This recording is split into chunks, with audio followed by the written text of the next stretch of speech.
Volja je zelo, zelo pomembna, da bi ustanovili svoje podjetje. Dobra ideja, poslovni načrt. Prosim vse študente, ni zastonj to, kar smo se učili. Ni zastonj vse vaše smernice, ki ste nam rekli, Tanja tam, dajmo tisto dodelati, dajmo ono dodelati. To so samo neke dodatni plusi, ki smo ugotovili, po čem bomo boljši in kako bomo lažje zgodbo prodali. Tako da kaj svetujem vsem mladim študentom ali tistim študentom, ki so že na svoji poklicni poti.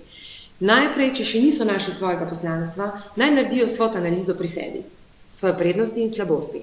To vsakemu rečem, da to je tudi moje odlično izhodišče bilo, da sem zelo hitro vedela, kam spadam, kje sem, na kateri poti.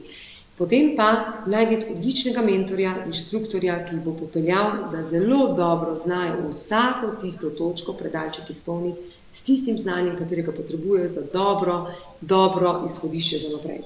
Tako da, naj vam ne bo problem, vedno ustrajnost je danes tista, ki ruši vse meje, dobra ekipa, morajo najti dobrega sodelavca, en sam ne more nič narediti. Glede, lahko imaš ti odlično idejo, če nimaš dobre ekipe, ne gre naprej.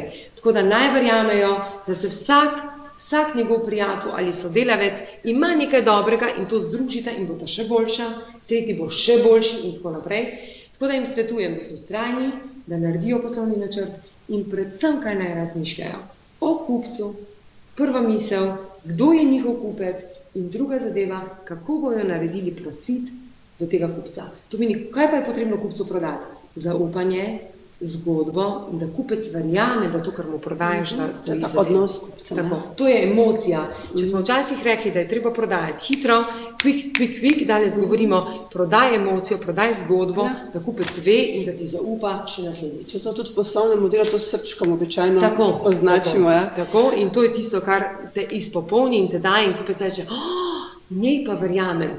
To pa, kar so naredili s tem produktom, jim zaupam in vem, da bojo tudi drug produkt takšen naredili.